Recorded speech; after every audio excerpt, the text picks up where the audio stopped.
Hey everybody, John C. Denise Richards and the lovely Lulu. We hope you had a fantastic Halloween on Monday, and welcome back to another All Things Home. All Things Home? I think I forgot to mention that on our last video, that this is We do All forget Things that Home. quite often. Welcome back. Good to have you back. I'm John C. Denise Richards and the lovely Lulu. We are glad to be with you today, and we're going to talk about All Things Home. But before we do that, the day this video goes out, you may be watching on a different day. It's November 3rd, and that is Cliché Day. National Cliché Day. Cliché Day. Sometimes, I forgot what a cliché was. Had to look it up to see what it is. We're going to throw out some cliches throughout this video. Yeah, and if you can tell us how many cliches you heard during the podcast, put it below. Just put it below. And we'll have a prize if you're right. I had to look up the definition of a cliché. It's like a statement or a phrase that people use, they overuse, and maybe it doesn't actually have to do with the meaning of what it was, the way you're saying it. Something just to let you, let's give a cliché. Let's throw out just one. So here's one I pulled up. I got up on the wrong side of the bed. That's a cliché. And then if you're angry at everybody throughout the day, then you'll find out that what goes around comes around. Comes around, that's right. So if you hear some throughout the episode, make a note of how many we hit on today, okay? How many cliches did we hit? Yeah. That'll be fun. I think it'll be a good time. It'll be a great time. And if you want to see what we talked about on our video last week, you can watch that video. Now, that one was what to ask your real estate agent. Mm-hmm. Me. Because I'm a realtor. Did you know I'm a realtor? I'm a licensed real estate professional. You are Captain Obvious. I am Captain Obvious.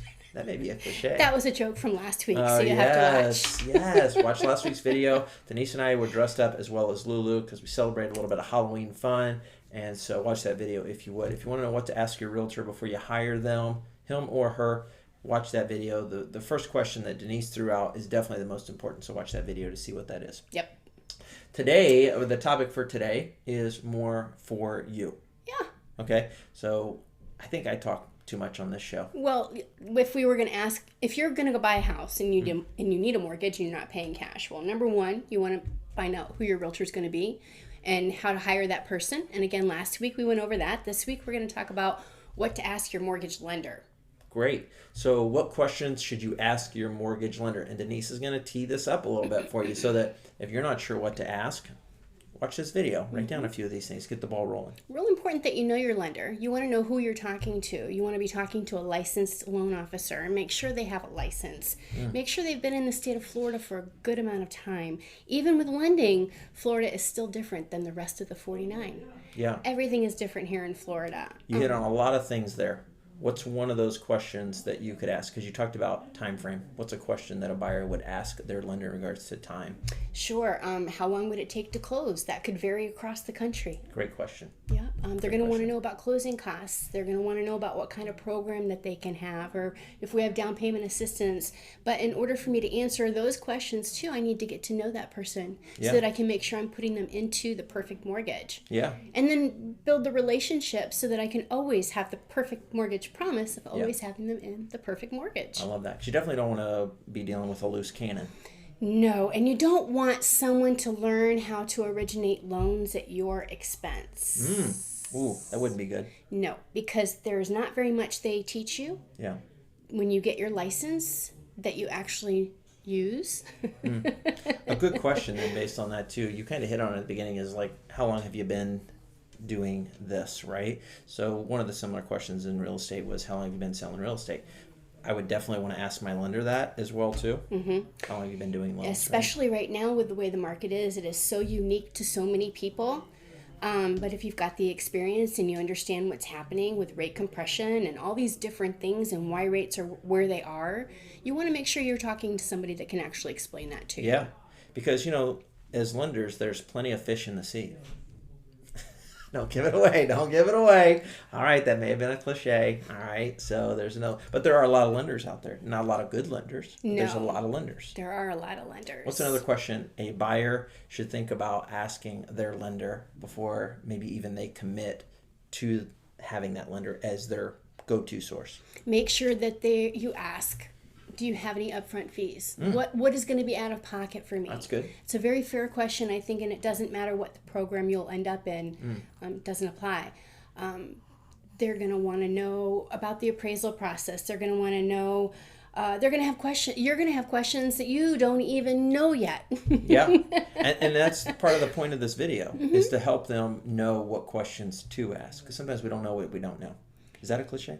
Maybe. Look it up. And we want people to think outside the box. That's a cliche. So we have all these things going on. Any other questions you think a buyer should get out on the table in that first conversation with you?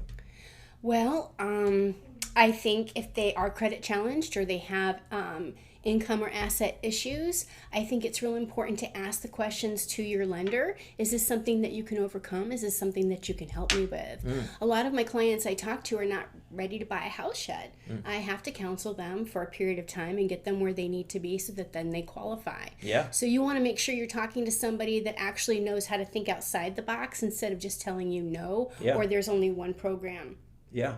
And a lot of times when a buyer starts asking a question, it may open up a can of worms and other questions that they need to ask, right? So that's important too. But I think what you hit on earlier too is make sure that you at least gel with the lender. Yeah. Right? What else? Any other questions you want to give to them? Well, I don't know about questions, but this does bring up something I wanted to talk about, What? and that's what we call a 2-1 temporary rate buy down. Ooh, what's that? Well, if the interest rates are too high for you right now, and they probably are, you can temporarily buy down the rate. Ooh, and that's guess nice. what? The How do you do buyer that? can't pay for it. Really? The seller has to pay for it. Ooh. And that's also a great way to get a buyer, Great way to negotiate. because it's much less expensive than a true rate buy down. Nice. Yeah, it's very cool. So what you're saying then in layman terms is if their rate is maybe 7%, and that's what they're getting quoted, if you have a seller who is willing to put some money on the table for the buyer, they can spend some money, $1,000, $10,000, whatever, just depends on how much they want to buy down. So more money that they put into the loan up front, because does it go towards the loan? It does. It's very interesting. So the money that they pay it sits in an escrow account, and you're almost renting your rate for 2 years. Oh. And each mortgage payment, some of that money comes out of the escrow to do the rate buy down for that month. Nice. So if you refinance before all that money is used up, you get it back. Well, that's nice. That'd be cash to you.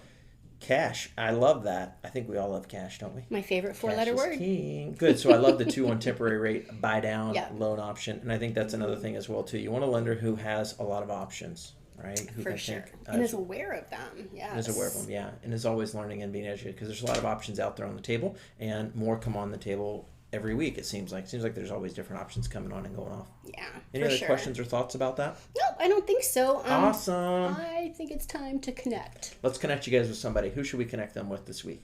Well, I think the busiest guy in Southwest Florida right now is probably Ross Cohen with Oh, he's Honeydew busy. Screen and Pool Cage Repair. He is so busy. I am on his list. Are you? Yes. How far up Well, or down? he said I called early, so maybe soon. Maybe with this video, us plugging him here, maybe he'll move you up a little bit. Yeah. So Ross helped you a little while back, actually, before the storm. What Oh, happened he there? did. Tell Oh me my about that. gosh. So my pool cage is probably about 12 years old, and the guide wires off the back that keep it from swaying in a storm, 3 of them were rotted. Really?